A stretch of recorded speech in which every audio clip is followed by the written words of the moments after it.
Olá, muito boa noite para todo mundo. Depois de fazer a negociada da boiada e deixar a zebusada na estação para fazer a embarcação, a comitiva novidadeira do Terra Viva dele na TV se apresenta aqui na frente da televisão para fazer a recitação aos companheiros boiadeiros e às companheiras boiadeiras do Brasil inteiro das notícias que por nós foram apuradas na nossa viagem lá para o sertão. E a gente começa esta função fazendo aqui a recordação de que neste mês de agosto o Terra Viva está fazendo aniversário de 15 anos da sua fundação. E, logicamente, que a comemoração tem de ser muito especial, né? E é justamente isso que está sendo feito neste momento no canal. E, enquanto isso, para não estragar a surpresa, a gente aqui vai se pegar num trieiro um pouco diferente, né? Fazendo a reapresentação de reportagens e entrevistas que tiveram destaque na nossa programação. E o resto, bom, o resto eu conto depois, que é para não estragar a surpresa, né? Bom, o Brasil tem hoje entre 80 e 100 milhões de hectares de pasto com algum nível de degradação. E se a pecuária brasileira conseguisse recuperar pelo menos uma pequena parcela desse mundão de terra, né, a gente poderia conseguir duplicar ou triplicar a nossa capacidade de produzir carne. Lógico que isso não vai acontecer assim da noite para o dia, né? Mas nos últimos anos o fazendeiro brasileiro tem avançado um pouco mais ligeiro nesse terreiro, graças ao uso da tecnologia da integração da lavoura com a pecuária. E para ver o tamanho dessa verdadeira revolução, eu e o repórter cinematográfico Paulo Watanabe fomos conhecer a fazenda Ressaca, em Cáceres, no estado de Mato Grosso, que está usando essa tecnologia lá no seu dia a dia. Acompanhe a reportagem.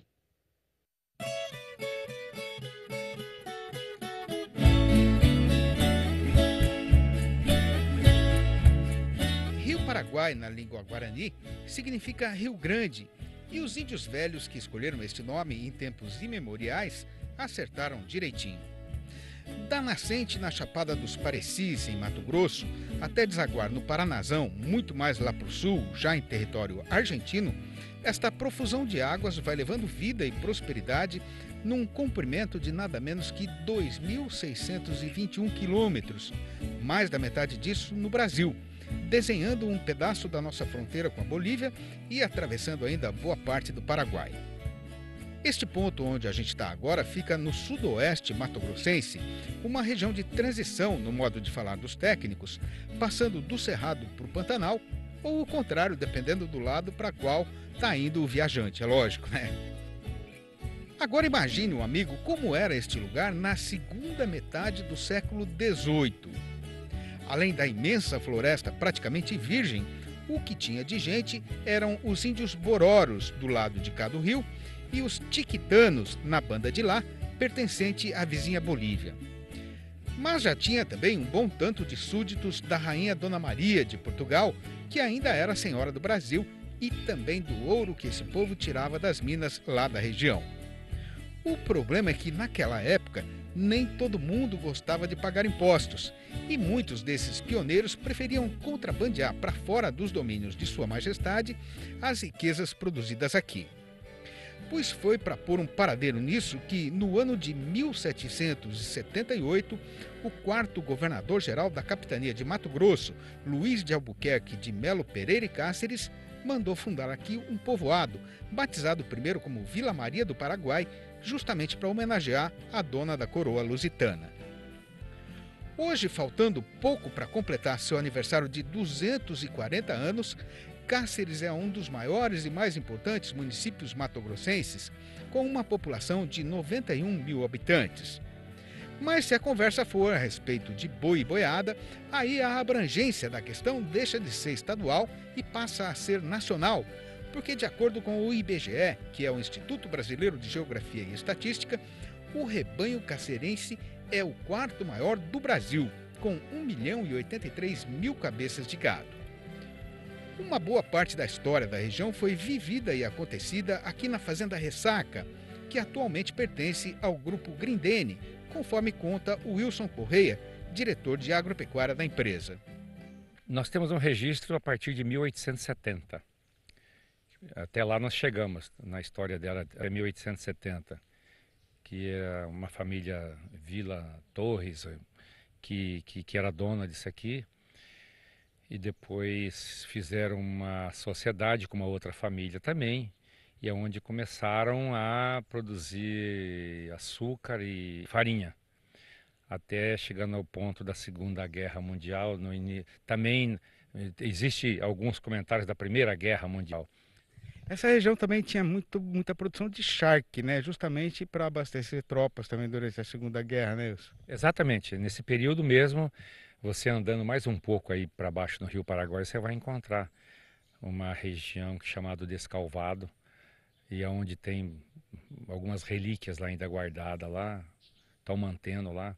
É onde eles produziam muito charque, saía a carne seca na época, né, que ia para os soldados da Segunda Guerra Mundial, juntamente com o açúcar e a farinha. Qual o interesse da fazenda em manter esse patrimônio histórico, Wilson? Muito grande. Nós somos... O Brasil é pobre de memória, né? O Brasil ele não guarda memória, não protege. Tanto é que nós temos um projeto agora para farinheira, para restauração dessa farinheira. Isso aqui já está restaurado, está cuidado, estamos mantendo. Mas nós temos interesse em manter tudo isso aqui guardado e bem protegido. Faz parte da história. A moderna Fazenda Ressaca tem uma área de 37 mil hectares, com um rebanho comercial variando na roda de 25 mil cabeças, conforme o ano, sendo que 16 mil são vacas parideiras. Mas a atividade principal, que deu reconhecimento nacional e até internacional para a propriedade, é o trabalho de seleção e melhoramento genético da raça Nelore, que começou nos anos 80 do século passado. Essa história nossa é um pouco longa. Essa história nossa é de 30 anos, 31 anos atrás, quando nós compramos as primeiras 50 vacas do seu Torres Homem Rodrigues da Cunha, né? E depois compramos, logo em seguida, compramos mais 50 vacas do José Carlos Prata Cunha. E o objetivo dessas vacas era, lá em Andradina, elas estavam lá na Fazenda Guanabara, produzir touro para mandar para Cáceres aqui na Ressaca. Começou aí o início da nossa seleção. Logo depois começou a sobrar um pouco de touro, começou na produção, começamos a negociar, começamos a vender. Tive uma ajuda muito grande do seu Dico. Infelizmente já perdemos o seu Dico, foi um grande mestre, um grande professor, não só professor, um grande homem, né? E um grande técnico. Naquela época, né, o seu Dico era um grande técnico na época dele. O trabalho chegou a patinar durante um prazinho pequeno, quando a empresa andou olhando mais para o lado do cruzamento industrial, mas foi logo retomado com a compra de um importante plantel de animais puros de origem, a entrada num dos principais programas de melhoramento genético do país e a contratação de assessorias especializadas neste assunto. E daí para frente é só seleção. A seleção, não ter medo de descartar, não ter medo de pesar, não ter medo de matar e não ter dó, né? Aquela história de conhecer a vaca pelo nome acabou, não tem, né? Aqui ninguém tem nome, aqui tem número, né? E não produziu, vai embora, entende? E atrás disso tudo que eu quero falar para você, e por que você faz isso, né? Mas porque nós temos um compromisso automaticamente com a pecuária nacional. Eu me enxergo dessa maneira. O touro que não serve para mim não serve para ninguém. A questão é que toda a pecuária brasileira está passando por um aperto muito grande por conta da urgente precisão de aumentar a sua produtividade. E com a Fazenda Ressaca não é diferente, mesmo ela sendo ponteira nesta empreita de criar uma bezerrada com mais qualidade a cada nova geração. Aí o jeito foi achar uma receita para melhorar o rendimento do rebanho, tornar a produção mais sustentável e, ao mesmo tempo, engordar a renda geral da propriedade. Nós achamos essa receita e estamos, acho que no caminho certo, com a integração. Aquela velha história que você vem ouvindo já há muito tempo, que para você aumentar a sua produtividade você não precisa mais desmatar, isso é verdade. Você tem que investir mais naquilo que você tem, você tem que acreditar mais naquilo que você tem. Usar mais tecnologia que está à nossa disposição no mercado. Mas é caro. Mas é caro, é caro para você fazer tudo de uma vez, irmão. Você pode começar aos poucos, né? Você pode, ao invés de trabalhar em 1000 hectares, trabalhar em 100, trabalhar em 50, de acordo com o tamanho da sua propriedade. Então, o que eu quero dizer é que existe hoje diversas alternativas para você ir buscar alguma coisa que você possa trazer para dentro da sua propriedade. E primeira coisa, onde eu colocava uma vaca, eu tenho que colocar duas, né? Onde seleção, onde minha vaca paria, cada 2 anos ela paria um bezerro, ela vai ter que parir um bezerro e meio, um bezerro 0,8 por ano, cada 2 anos. Pois essa invenção de fazer a integração da pecuária com a lavoura, que então ainda era novidade, já mudou substanciosamente os conceitos, as medidas e as rotinas da propriedade, como é o caso, por exemplo, do tempo de utilização das áreas de pastagem na fazenda. Companheiro boiadeiro que está assistindo a gente aí na frente da televisão, está reparando que essa área aqui, depois de mais de 1 ano de pastejo contínuo, ainda tem bastante capim que pode ser perfeitamente aproveitado pelo gado, né? Mas pelo padrão de qualidade e exigência de produtividade da fazenda, essa área aqui já está no limite. Quando terminar o inverno, ela vai dar lugar novamente à lavoura de soja. Pois então, já faz 3 anos que a paisagem da Ressaca, que só tinha boi e capim, começou a mudar, com o aparecimento de algumas coisas que antes nunca tinham sido vistas na região. Aqui, lindeira deste pasto, agora tem uma roça de milho. Nesta outra parte da área, a plantação de sorgo está fazendo fundo para o piquete das vacas paridas. Neste talhão, emoldurado pela Serra do Facão, bem lá longe, o alto rendimento desta lavoura está desmentindo quem dizia que era impossível produzir soja no sudoeste de Mato Grosso.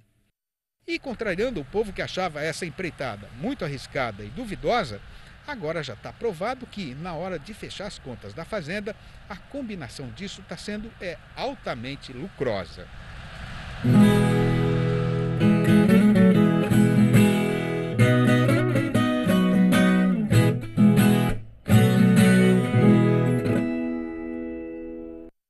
E amanhã, na segunda parte dessa reportagem especial sobre a integração da lavoura com a pecuária, a gente vai conhecer a origem e a qualidade do rebanho da Fazenda Ressaca, que é reconhecida no país inteiro e até lá no estrangeiro pela sua produção de alta qualidade no melhoramento genético da raça Nelore. Bom, e o Terra Viva DBO na TV faz agora um intervalo ligeiro e volta dentro de mais alguns instantes. Aguarde.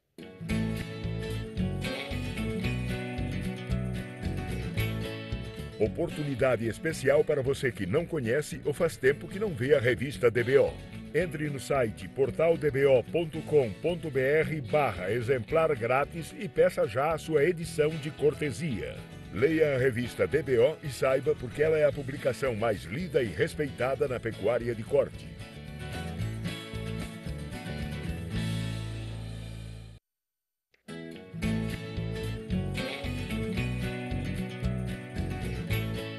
Oportunidade especial para você que não conhece ou faz tempo que não vê a revista DBO. Entre no site portaldbo.com.br/exemplar grátis e peça já a sua edição de cortesia.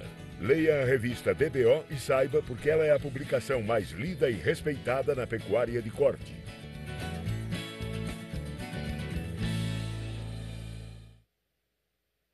Estamos de volta para dar continuação na nossa série de programas especiais que fazem parte da preparação para a grande comemoração do aniversário de 15 anos do nosso canal Terra Viva.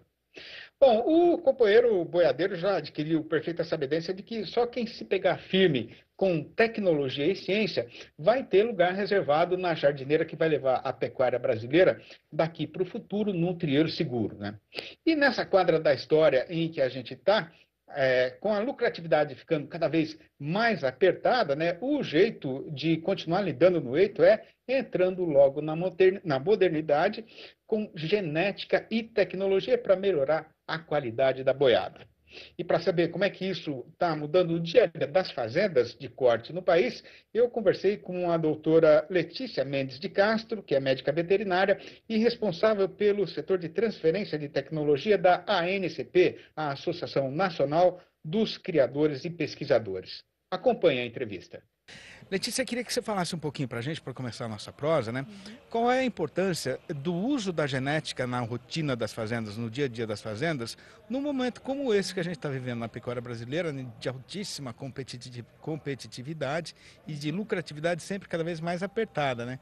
Como é que a genética resolve o problema do pecuarista?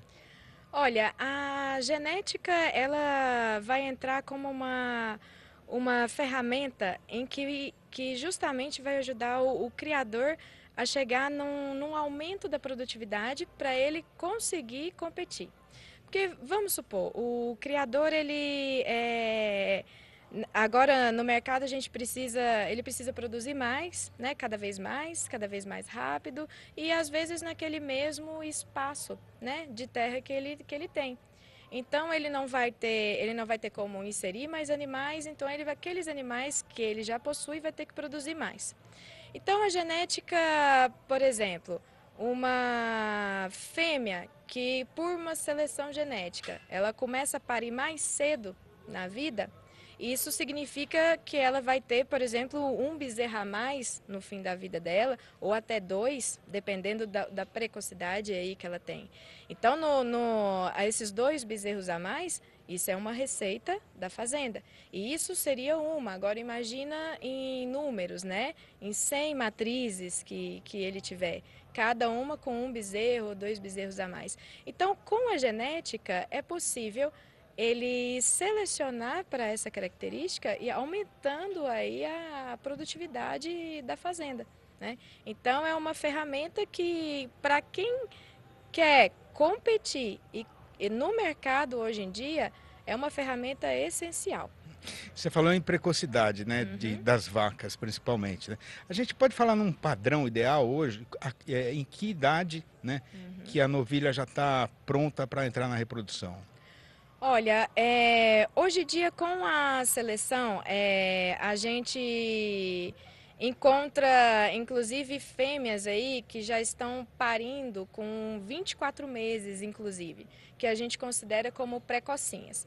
Né, não é toda fazenda que vai iniciar uma seleção que ela vai conseguir na primeira vez que ela implementar, né, essa seleção na fazenda, ter a fêmea parindo com 24 meses. Isso daí é algo que vai evoluindo, né, na fazenda.